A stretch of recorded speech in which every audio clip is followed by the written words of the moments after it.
Bonjour et bienvenue dans ce nouvel épisode Success Story pour Smart Me Up Box. Aujourd'hui, j'ai la chance de recevoir Wax. Salut Salut. Wax. Salut. Donc Wax, je te connais depuis 10 ans maintenant. Ouais. Je t'ai Peut-être même connu, un peu plus. peut-être même un peu plus. Je t'ai connu parce qu'on a travaillé ensemble à l'époque où tu avais ton label Capriel Records. Exactement. Aujourd'hui, tu es auteur, compositeur, interprète, éditeur de BD, auteur de BD, commentateur de matchs de NBA, influenceur, mannequin.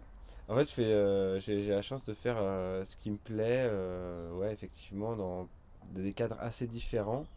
Euh, Tout est quand même assez autour de la musique. Et après, pour ce qui est de l'influencing, entre guillemets, c'est plus par passion que par devoir. Mais toi, si tu dois te définir aujourd'hui, tu te définis comme un artiste ou comme un entrepreneur? Euh, je dirais que Je dirais que j'entreprends là où artistiquement je sens que je ne pourrais pas parler à une entreprise enfin, certaines entreprises ou certaines industries avec lesquelles je travaille ne pourraient pas exactement comprendre ce que j'ai envie de faire et comment j'ai envie de le faire, donc j'entreprends pour faire ce que j'aimerais voir ou entendre, en gros. Quelles industries, par exemple? L'industrie des médias, par exemple. Je lance une émission comme on avait lancé à l'époque avec le comité des reprises chez Canal+. Le concept étant d'inviter des gens et de leur poser des questions et d'avoir des réponses musicales et non pas des réponses sur ce qu'ils font dans la vie, etc. Il y a déjà beaucoup d'espaces médiatiques dans lesquels on peut répondre à ça. Je trouve qu'il y a de moins en moins de musique dans les médias, notamment au niveau du live. Donc à partir du moment où j'ai un manque, je le crée. Je crée l'offre à cette demande par rapport à mes propres envies et il se trouve que il y a des gens derrière pour suivre et pour diffuser. Du coup, c'est une espèce de cercle vertueux Mm. où je peaufine une des directions artistiques avec une idée et il y a des gens derrière pour ou les financer ou je les autofinance et après je trouve un rayon de distribution. Et toi, au départ, quand tu as lancé ton label, c'était pour te produire toi, c'était pour répondre à un manque aussi, ou c'était vraiment par passion de la musique, pour toi vivre de ta passion, mais en ayant une structure derrière pour le faire, ou pour justement en aider d'autres, ou parce qu'il y avait déjà un manque à cette époque-là? Je pense que c'était un mélange des deux. Je pense qu'il y avait une grosse crainte des maisons de disques à l'époque qui signaient vraiment beaucoup d'artistes. Et c'était un peu étonnant pour des artistes émergents comme moi à l'époque de se dire qu'une boîte avec, je sais pas, une vingtaine de personnes qui bossent en interne pouvaient travailler une 20 ou une trentaine d'artistes. Pour moi, ça me semblait compliqué. Donc la velléité de ce label à l'époque, c'était surtout de faire de la direction artistique et de la réalisation, et non pas de la distribution ou de l'édition, ou tout, tout un, tout un rayon d'action qui m'était pas familière. C'était plutôt d'avoir un pôle artistique réellement qui aurait pu très bien, ça n'a pas été le cas, mais qui aurait pu très bien être racheté par une maison de disques pour avoir un pôle de direction artistique. Il se trouve qu'ils internalisent ça. Donc plus tard, on m'a proposé des métiers de directeur artistique ou de choses comme ça. Moi, ce qui me plaisait, c'était le fait d'avoir comme une agence de direction artistique pour artistes. Ok. Et qu'est-ce qui t'a aidé au départ? Qu'est-ce qui t'a donné vraiment l'impulsion au départ de faire ça? Et qu'est-ce qui t'a aidé techniquement aussi à monter ta structure? Parce que là, on parle à des entrepreneurs qui sont peut-être dans le même cheminement. Qu'est-ce qui t'a aidé? Ou à l'inverse, qu'est-ce qui t'a freiné aussi dans le fait de monter ton activité? En fait, je pense que pour monter une activité, on a besoin de, de deux choses. Il est nécessaire d'en avoir une des deux. C'est ou des fonds propres pour pouvoir justement investir financièrement sur un artiste, ou alors le nature, c'est-à-dire pouvoir développer un artiste de manière artistique sans avoir forcément les fonds, sachant que ce- cet apport en nature a une valeur, il a une vraie valo, et que tu peux faire valoir justement à des entreprises avec lesquelles après tu peux faire du business en vendant justement la partie artistique et eux, ils implémentent du financier dedans. Donc toi, ta valeur, c'était ton talent en fait. Parce que tu as des C'était beaucoup prédispositions de pour la travail. musique. Ouais. Après, c'est beaucoup de travail parce qu'il y a beaucoup de gens qui ont des idées de direction artistique, etc. Il y a beaucoup de managers qui ne sont pas musiciens, il y a beaucoup de DA qui ne sont pas musiciens non plus, mais ils comprennent l'industrie dans laquelle ils évoluent et finalement, c'est surtout et avant tout là, une passion que tu mets au service du travail que tu effectues. C'est-à-dire qu'effectivement, avoir pas trop d'idées, mais se dire j'aimerais bien faire ce travail-là, Enfin, je pense que dans tous les corps de métier, c'est pareil.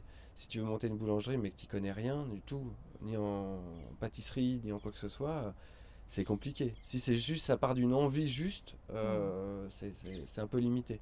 Là, le fait d'avoir cette passion, d'avoir baigné la musique depuis tout petit, d'adorer ce métier et puis du coup d'être musicien, c'est clair que ça aide vachement. Mais, encore une fois, je connais des gens qui ont à peu près le même profil que moi, euh, sans être musiciens et qui ont très bien réussi à vendre leurs artistes.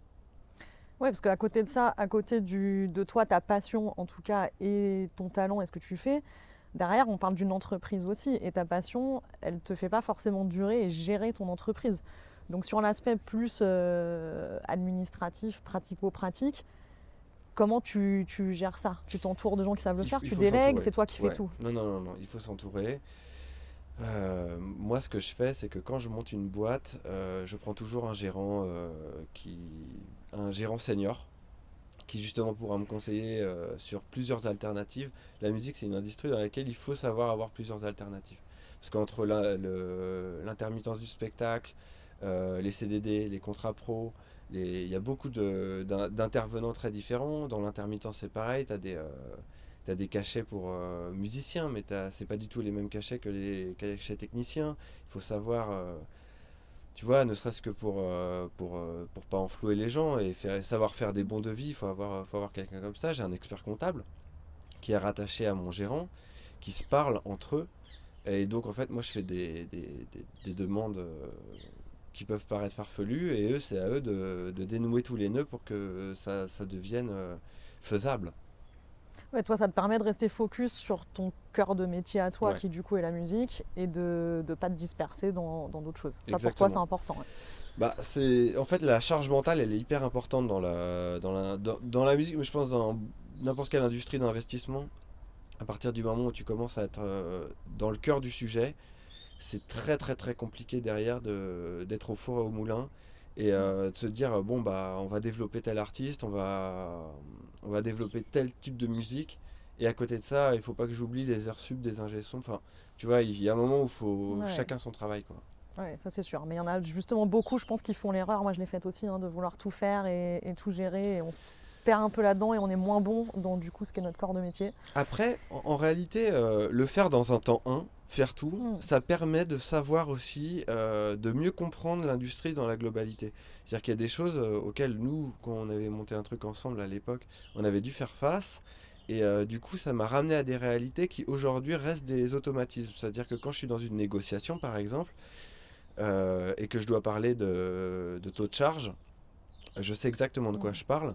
Là où si tu n'y as jamais trempé ton nez dedans et que ça reste une énigme, c'est dommage parce que tu te rends pas compte de la valeur aussi qu'ont les gens autour de toi, ce qu'ils peuvent t'apporter, et le jour où ça te retombe dessus, tu tombes de bien plus haut, en fait.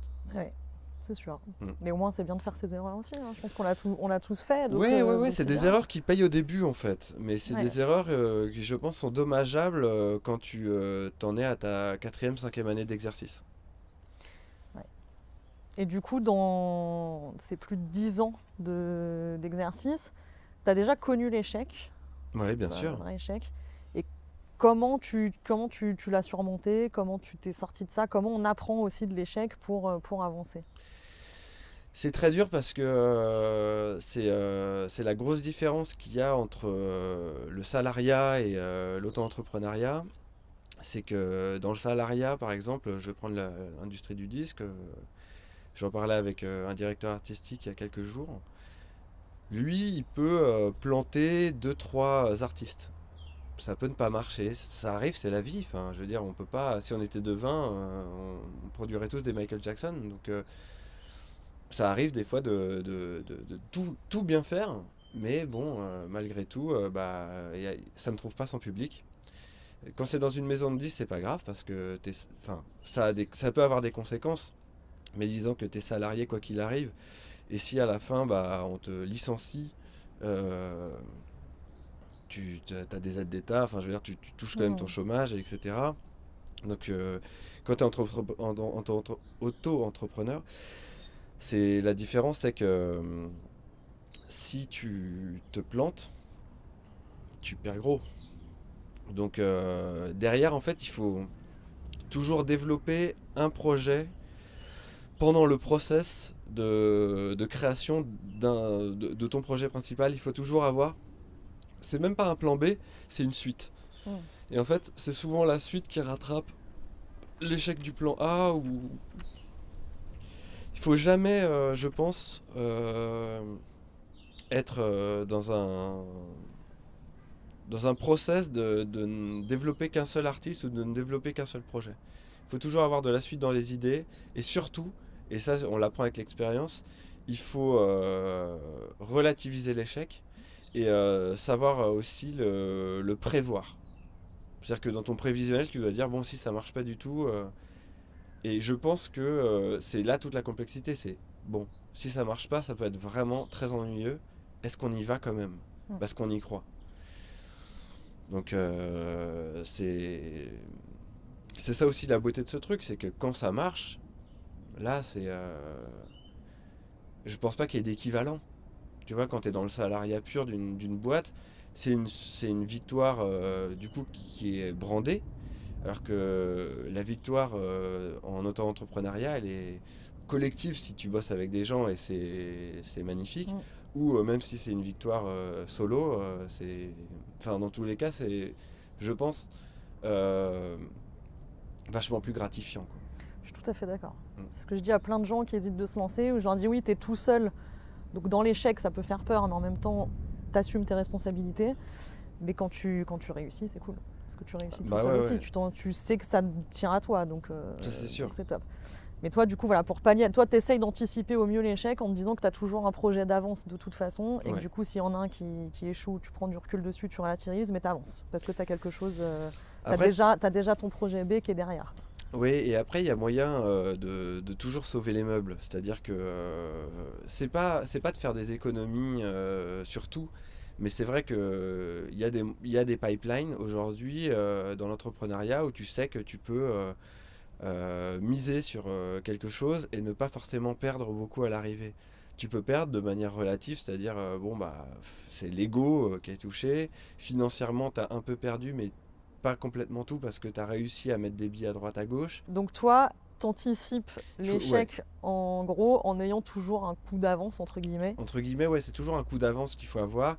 Après, comme je te disais, donc c'est pas, c'est après on peut dire tout est relatif, etc. Mais c'est vrai que plus tu as d'expérience, moins tu fais les erreurs de tout miser sur le même canasson, et surtout à la fin. L'échec est toujours, enfin, en fait, tu ne mets pas l'échec sur ton CV, tu mets ce que tu as fait. Et en fait, c'est ça le plus important. C'est-à-dire que il y a beaucoup de start-upers en France qui ont lancé des choses qui ont marché plus ou moins. On en a entendu parler en tout cas, et qui derrière n'ont pas trouvé la clientèle ou les financements qu'il fallait pour pouvoir avancer. Mais derrière, on dit c'est la personne qui a monté ça. Donc moi, je crois en faire les choses, tu vois. Je pense que il faut, dans tous les cas, à partir du moment où c'est nécessaire, on a vraiment envie de faire quelque chose dans l'entrepreneuriat, je pense qu'il faut le faire. Et il faut se donner toutes les chances, vraiment, de pouvoir aller au bout. Alors, effectivement, c'est vrai que si on n'a pas les finances, ça peut être plus compliqué, mais on peut avoir d'autres choses. Après, on peut aller voir des gens qui ont des fonds propres et les faire rentrer dans la boîte et leur donner des parts, ce qui en fait d'eux un peu des mécènes quelque part, mais ils peuvent se rattraper avec des dividendes ou avec des primes. Enfin, il y a 101 façons de faire. Euh, pour que même si à la fin le projet c'est même pas ne voit pas le jour, mais pire, enfin pas voir le jour, ça veut dire que c'est un double échec, mais encore une fois, c'est un double échec, mais t'es dans l'anonymat, c'est-à-dire que C'est un personne ne double sait. échec pour toi si ton projet, tu vas pas au bout, qu'il sort pas. Au niveau de l'ego, oui. Ok. Parce que Parce que t'as pas essayé. Ouais. tu as passé beaucoup de temps, tu as beaucoup réfléchi, tu l'as beaucoup fantasmé, tu en as beaucoup parlé autour de toi. Parce que ne pas en parler autour de soi pour faire la surprise, c'est une non-surprise, parce que les gens en général se moquent bien de ce que tu fais ou de ce que tu fais pas. Donc ils disent comment ça va, et puis la réponse c'est ah ça va, à partir du moment où tu dis ah ouais, je suis sur quelque chose, etc. Il peut y avoir un petit peu d'intérêt, mais ce qui intéresse les gens, c'est pas j'ai un projet, c'est je suis en train de faire ça. Et c'est Ouais. pas un projet, c'est je suis vraiment en train de développer quelque chose de concret, quoi. Donc que ça voit pas le jour, je pense que c'est une énorme déception pour toi. Et c'est un peu la double peine, quoi. Moi, je préfère que le truc voit le jour et ne marche pas et que j'ai cette dynamique de me dire que je l'ai fait plutôt que ça soit resté dans des petits papiers, quoi. Hmm. Donc toi, tu creuses toutes tes idées. Pour le coup, je te connais, je sais que tu as beaucoup d'idées. Tu les creuses toutes, au moins au max, sans forcément tout produire, tout aller jusqu'au bout. Mais est-ce que tu creuses au moins toutes tes idées? Ou est-ce qu'il y en a où tu te dis d'avance que non, où tu fais le tri quand même dans tout ça? Ou est-ce que tu essayes, à chaque fois que tu as une idée de concept ou de produit ou de choses à faire, tu vas quand même au bout? Alors, en fait, moi, je vais très loin dans la préparation. Et après, tout dépend du contexte. Par exemple, j'ai voulu monter un média il y a 6 ans maintenant. J'avais tout. Le nom du concept, on m'avait donné des bureaux pour le faire. J'étais allé voir un business angel qui m'avait donné des bureaux. Je m'étais, euh, je m'étais entouré de gens de médias qui étaient hyper forts, d'auteurs incroyables, d'influenceurs incroyables. Tout était prêt. Je me suis dit après, est-ce que je vais pouvoir porter ce truc-là seul? Parce que putain, c'est quand même un full-time job. C'est-à-dire que derrière, moi, je peux plus produire d'album, je peux plus rien faire. Et si ça se casse la gueule, pour le coup, là, c'est un gros truc qui se casse la gueule. Donc j'ai eu une première proposition à une hauteur de X. Je sais pas si je peux dire des prix, mais Tu fais comme tu veux. voilà. Bon, en gros, j'avais première proposition pour développer, starter le projet à 150 000 euros. Ça s'est entendu dans le milieu parce que tout se sait très rapidement. Les murs ont vraiment des oreilles. Mm. Et j'ai eu un match à 250 000 euros de la part de quelqu'un d'autre. Euh, une grosse boîte que je vais pas nommer est venue vers moi en me proposant un start à 500 000. J'ai commencé à me dire que enfin là j'étais au-delà des moyens dont j'avais besoin pour développer ce projet, surtout dans un temps 1. Et le coup de massue a été le moment. C'est un coup de massue, je vais t'expliquer pourquoi après. Mais quand un des plus gros entrepreneurs français connus de tous, mais dont je ne veux pas citer le nom, m'a invité dans son bureau pour me proposer 1 million d'euros sur la table pour développer ce projet. Et en fait, je me suis dit, force de savoir ce qu'était que l'entrepreneuriat via nos expériences à nous, etc., c'est quelque chose où je vais être complètement mis de côté en fait. L'argent est devenu trop important par Mm. rapport à ce que représente ce projet. Je pense entre guillemets que je vais être écarté très rapidement du projet parce que mes parts vont être diluées très rapidement quand on va monter le projet, que je n'aurai plus mon mot à dire, que ça représente des sous qui sont trop gros par rapport à l'estimation que je me faisais de ce projet. Mm. Donc je me suis dit à ce moment-là, j'arrête tout, ce qui a été un vrai pari, parce que j'aurais pu encaisser un gros chèque et être tranquille pendant quelques temps et développer le truc calmement. Mais j'y tenais tellement, et je me disais que ça allait être tellement bien, que j'ai préféré me développer personnellement. Donc j'ai ouvert mes propres réseaux, j'ai fait des émissions, des choses comme ça pour pouvoir grossir, avoir plus de poids. Et aujourd'hui, je monte ce média aujourd'hui avec toutes les conditions que je veux, notamment financières. Donc 6 ans après, je reviens avec exactement le même projet, Sauf que maintenant, je suis en position de force. Ouais, parce que tu n'as plus besoin d'eux autant que tu en avais à Non. l'époque. Là, tu peux plus imposer tes conditions. Et s'ils veulent mettre autant d'argent, sinon plus, sur la table, moi je dis, on peut partir là-dessus. Moi, à la base, j'en ai pas forcément besoin. Et si vous voulez partir là-dessus, ça ne me dilue pas. Et ça, enfin, après, Mais c'est fort, c'était un pari aussi. Parce que tu aurais pu, même en tout ouvrant, pas forcément te développer comme ça a fonctionné jusqu'à maintenant, et du coup pas avoir ce poids-là non plus. Alors qu'il y en a beaucoup, je pense, qui auraient pris, après, en le fait, million, qui auraient lancé leur projet. carrément. Mais après, je pense aussi que c'était, tu sais, c'est un peu une partie d'échec. Ouais. Quand tu sais que la partie est mal engagée pour toi, et qu'en gros, il y a un moment où le mec va dire, si tu veux, on peut arrêter là. Mm. On arrête les dégâts là, on oublie cette partie.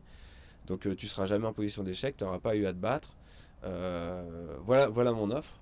Moi, je préfère me dire, j'aurais très très mal vécu que cette partie d'échec en reste là. Ouais. Je préfère aller jusqu'au bout, je la perds. J'ai appris plein de choses et la prochaine fois, j'arriverai hyper armé. Et là, c'est moi qui suis en position de pas mettre en échec, mais en tout cas, je suis pas. Parce que c'est pas, il y a pas de, il y a rien de négatif, tu vois, dans tout ça. Là, je parle d'une partie d'échec comme s'il y avait un perdant, un gagnant. Le but, c'est justement que tout le monde soit gagnant. Je me sentais perdant il y a 6 ans dans ce deal. L'argent fait vraiment pas tout dans le business. C'est sûr. Et on peut le voir à des choses qui sont. Bon, il y a des cas extrêmes, tu vois, comme Facebook, quand on regarde Social Network, où on voit qu'il y a des mecs qui ont quasiment eu l'idée, qui se retrouvent avec pas grand chose à la fin. Est-ce que c'est un bon deal d'avoir un gros chèque à la fin et ne pas avoir pu développer ta passion? Moi, je peux pas fonctionner comme ça. Moi, il faut que ma passion, je la développe. Je veux pas me faire remplacer au bout de 2 mois avec un gros chèque et qu'on me dise, en tout cas, l'idée était bien. Parce que je vais me retrouver à lire des magazines, à voir des blogs, à avoir des émissions télé avec le nom de ce truc-là que j'ai créé. Et enfin voilà. Ouais, c'est frustrant. C'est clair. plus que frustrant. Ouais.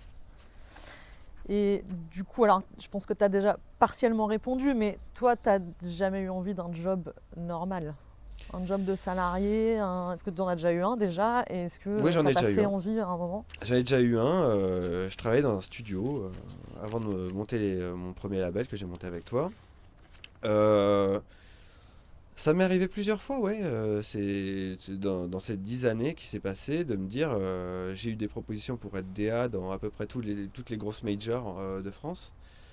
DA, chef de projet ou même patron de maison de disques. Mais pour moi, c'est pas Star Wars avec et la Force Obscure, et, tu vois, non, c'est pas ça. C'est que je pense que je suis trop entier encore aujourd'hui pour travailler avec une équipe dans laquelle je vais devoir déléguer des choses et devoir rendre des comptes. Je préfère me rendre des comptes à un artiste qu'à un patron, en gros. Ouais. Et c'est ça mon moteur en fait. Parce que sinon je sais pas faire en réalité. Et rendre des comptes à un artiste et à un patron, c'est un truc qui est pour moi difficile à imaginer. À un moment, c'est pas choisir son camp, mais il faut que l'artiste marche pour que le patron soit content. Mais l'artiste, s'il n'est pas content, ça peut arranger le patron pour qu'on lui rende son contrat, par exemple. Et moi, je me rangerais. Je suis artiste dans l'âme, j'ai sorti des albums, j'ai fait des tournées, je suis un mec de terrain. C'est compliqué pour moi aujourd'hui de faire ça. C'est pour ça que je préfère monter mes propres structures dans lesquelles je suis avec l'artiste de la première phrase écrite au mastering de l'album quand il sort et qu'on l'entend à la radio, quoi. Il faut que je sois là pour toutes les étapes. C'est hyper important. Et que tu te rendes des comptes à toi, quoi, et pas à quelqu'un d'autre. Ouais, à l'artiste et à moi toi. et à mon gérant. Ouais. Cool. Et si toi, parce que là, bon, du coup, tu t'entoures, là, tu travailles pas complètement tout seul, tu as toujours eu quand même, au final, une petite équipe. Comment, toi, tu arrives à continuer à rester motivé? Parce qu'on a tous des hauts et des bas, surtout quand on est tout seul à porter son projet ou son business. Comment, toi, tu restes motivé? Est-ce que tu te fixes des objectifs? Est-ce que tu te fixes une stratégie? Comment tu restes motivé et productif au quotidien? Parce qu'on n'est pas forcément tous les jours, mais comment tu restes sur ta ligne de conduite et comment tu avances? Alors déjà, il y a un point qui est important, c'est que j'aurais pu lâcher plusieurs fois, mais le fait d'avoir des résultats très positifs, ça donne des ailes. Donc effectivement, le fait d'avoir subi aucun échec dernièrement, ça fait que je ne me pose pas de questions ou peu. Euh, mais après, effectivement, c'est vrai que c'est un sentiment un peu ambivalent parce que des fois, je me mets des objectifs. Je me mets toujours des objectifs beaucoup plus hauts que la réalité exprès. Je sais que j'y arriverai pas à cet objectif, mais je préfère être on va dire, à mi-chemin de l'objectif et m'être dit putain, on est déjà arrivé là, ce qui aurait pu être un objectif en soi, plutôt que de viser le haut de la montagne et pas y arriver et retenir que ça en fait. Donc en gros, quand je lance quelque chose maintenant, j'ai un tapis, si tu veux, je sais que même si je retombe, la chute va pas faire vraiment très très mal. Et, euh, et surtout maintenant, comme on parlait tout à l'heure d'entourage, mon entourage est beaucoup plus large qu'à l'époque. C'est-à-dire que quand je veux monter quelque chose dans le milieu d'un média, je sais exactement à qui parler, je sais qui va prendre les risques financiers. Je sais que ça peut être moi en partie, mais moi je le fais en toute connaissance de ce que j'ai moi-même dans ma boîte. Donc c'est des risques, tout est mesuré. Aujourd'hui, tout est mesuré. Et, euh, et avoir envie de se dépasser, moi, après, je suis un gros fan de basket. Mais je fais toujours des liens entre le basket et la musique. Et c'est pas dans l'aspect compétition, mais c'est un aspect plutôt aller au-delà de ce qu'on estimait pouvoir faire et d'essayer de se dépasser. Et un jour, j'avais rencontré un directeur artistique qui avait un peu la même vision que moi. Il m'avait dit, tu sais, il y a deux types d'artistes, c'est exactement dans le football. T'as t'as ceux qui sont touchés par la grâce et qui ont un talent monstre, et qui du coup le bossent pas forcément durant leur carrière et ont des carrières un peu plus courtes. Et tout le monde dit, c'est dommage, c'était un talent tellement fou. Et t'as ceux qui n'ont pas le talent requis à la base et bossent 1000 fois plus que les autres pour y arriver. Et moi, je fais partie de cette catégorie-là. Je pense pas avoir été touché par la grâce, par quoi que ce soit. Je pense que c'est juste vraiment du travail, du travail, du travail. Et l'endorphine que j'ai quand je réussis un projet ou quand un projet voit le jour, tout simplement, même sans réussir, mais voit le jour, il a pas son pareil, quoi. Donc, je me dis jamais que, ouais, bon, bah, c'est normal, quoi. Ouais, ouais. C'est ça la victoire. Mais tu retiens ça enfin, à l'inverse, est-ce que là, l'endorphine qu'un succès te procure, ça te permet d'avancer plus? Est-ce qu'à l'inverse, quand tu as un échec, ça te plombe autant qu'un succès te booste ou non? Est-ce que justement, comme tu es plus Forcément. positif, forcément. Ouais. Forcément, ça plombe, mais encore une fois, c'est ce que on disait tout à l'heure, je l'ai fait. Ça n'a pas réussi, je l'ai fait. Mm. C'est-à-dire que Je sais. demain, si on me demande en consulting de parler d'un sujet spécifique dans la musique, je pourrais aller voir des gens en disant, alors ce truc-là, moi je l'ai raté. Et j'en ai tiré des conclusions. Mm. Et, euh, et je vais vous dire pourquoi j'ai raté, et j'espère que, enfin, en partie, avec ce que je vais vous raconter, vous passerez pas par les mêmes étapes. Après, ce qui est important aussi, c'est de raconter tes victoires. Pour dire, voilà, là où j'ai raté, vous réussirez peut-être. Et là où j'ai réussi, j'ai Mm. compris que c'était pas que du talent et que du travail. Il y avait aussi ce facteur-là, il y avait aussi l'entourage, il y avait aussi ceci, cela. Il y a tellement de facteurs. Le plus important, c'est de. Enfin, de toute façon, quand tu es passionné, tu essaies de toujours tout analyser. Donc, moi, j'analyse tout. Après, il est vrai que c'est compliqué pour moi de parler que d'échecs parce que j'en ai relativement vécu peu par Mm. rapport aux trucs qui ont marché. Donc, mais je relativise pas un échec. Je le vis vraiment pleinement, quoi. Ouais. Il faut le vivre pleinement, ton échec. Il, Et en tirer c'est ce qu'il y dans, en a à tirer. Moi, je pense qu'il y a toujours à tirer de l'échec aussi. Pas tout de ah suite, mais oui, avec le carrément, recul, tu sais que ça t'a forcément apporté quelque chose bien et sûr. appris quelque chose. Mais toi comme moi, on a connu des artistes qui ont réussi très très vite, très très tôt, Mm. sans se poser aucune question, où tout était tombé du ciel, et le jour où ils ont connu leur premier échec, ils étaient déjà en deuxième voire troisième partie de carrière, et là c'est Et hôpital là, psychiatrique ouais, ouais. où c'est le ciel leur tombe sur la tête. Mm. Nous, on n'est pas comme ça. Nous, c'est s'il y a un échec, on le relativise très vite, enfin on l'analyse très vite, et on passe très vite à autre chose. Mm. C'est pas la fin du monde, quoi. Non, c'est sûr. Ouais. Heureusement. Bah ouais. Heureusement, on ne serait pas là pour en parler. Non, Sinon. c'est clair. On va arriver à la fin de cette petite interview, même si on pourrait parler des heures. Quel dommage. Quel dommage. Mais si tu devais résumer ton parcours entrepreneurial aujourd'hui en 3 mots, ce serait quoi? Je dirais passion, persévérance et entourage. Je dirais que ce seraient les 3 mots. Parce C'est que beau. c'est... je sais pas si je dois les expliquer ces mots, mais si tu le fais pas par passion... Enfin, moi en tout cas, je l'ai fait par passion parce que c'était un besoin, c'était viscéral de faire ce que je fais. J'en avais vraiment besoin, quoi. Euh, Sans entourage, pour moi, c'est pas possible. Pour moi, les gens avec qui je m'entoure font miroir aux réussites, mais aussi aux défaites. C'est comme si on lâchait une barque sur une map monde, tu vois. C'est où on en est, la boussole, c'est qui la tient, tu vois. Moi, je donne le cap, mais il faut que vous m'aidiez. Et pareil, eux, ils sont contents d'avoir quelqu'un pour leader le truc et chacun sa mission, quoi, tu vois. Et persévérance parce que même quand il y a une victoire derrière, faut jamais se reposer dessus. Euh, j'ai eu aussi des victoires derrière lesquelles j'ai pas fait grand chose et c'est des moments très difficiles, presque plus difficiles je trouve qu'une défaite court terme parce que ça peut être un espèce de d'élan où tout le monde a l'impression que ça y est, t'y es, t'as réussi, machin, et en fait, c'est un peu la page blanche. Mm.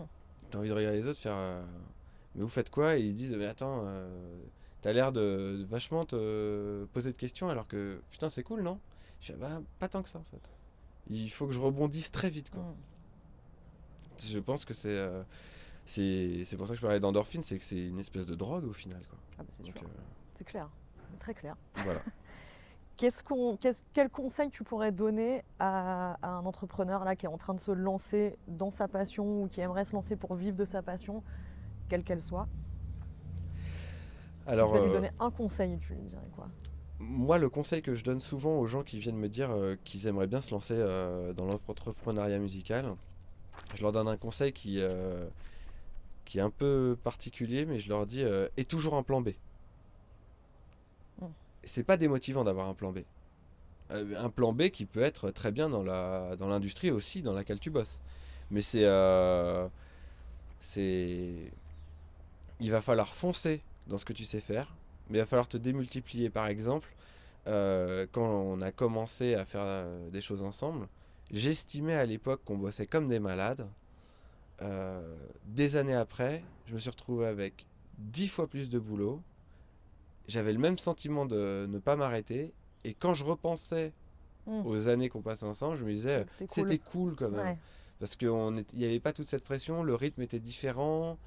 euh, Peut-être que les choses allaient moins vite à l'époque, je sais pas. Tu vois, après, tu essaies de recontextualiser certaines choses. Je pense aussi qu'on était jeunes et je pense que c'est comme l'école, hein. Au collège, tu as l'impression que c'est hyper dur. Quand tu arrives au lycée, tu dis mais le collège c'était simple. Et je pense que l'entrepreneuriat, c'est exactement, c'est la continuité de tout ça. C'est tous les jours, tu dis hier c'était plus facile. Et il faut pas tomber là-dedans. Non. Ne tombons pas là-dedans. C'est-à-dire que fonçons en se disant qu'un plan B, c'est pas la mort. Non, après il y a 2 écoles là-dessus. Moi je suis un peu comme toi où moi je me suis lancée parce que j'avais été licenciée, je touchais le chômage, donc j'avais cette espèce de matelas qui me permettait de me lancer, j'avais quand même un revenu.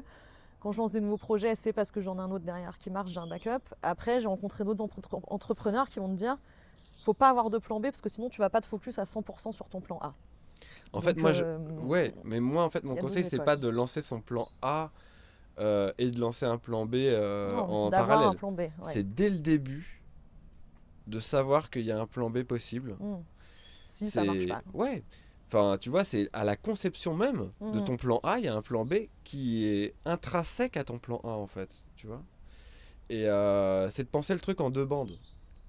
Je dis pas qu'il faut se dire, ok, je vais me lancer dans l'industrie du merchandising sportif.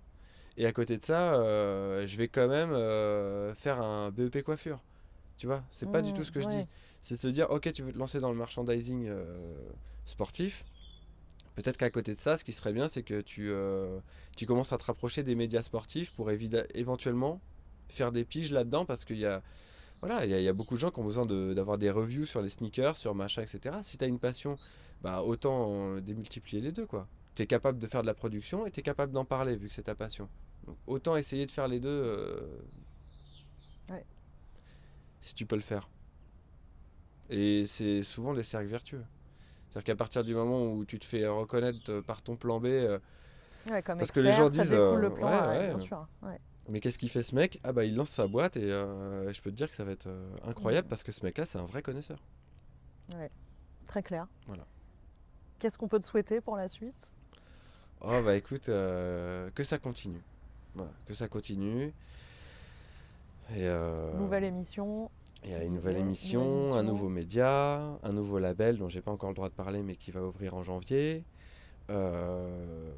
Je travaille sur pas mal de BO de films. Je me lance un peu dans tout ça, la musique à l'image, mais pour de grosses choses. Euh, des livres avec Glénat. Voilà, j'ai beaucoup de choses. Et j'essaie de tout faire avec beaucoup d'amour et de prendre le temps de bien faire chaque chose. Et tu t'ennuies pas. Non, non. Jamais. Non, non, c'est pas du tout le leitmotiv. Bah merci Wax Bah, merci d'avoir beaucoup, trouvé du Barbara. temps dans ton planning chargé Ouais, pour répondre à mes questions. sans problème. Et merci à vous d'avoir regardé cet épisode de Success Story Smart Me Up Box et on vous retrouve rapidement pour une prochaine interview.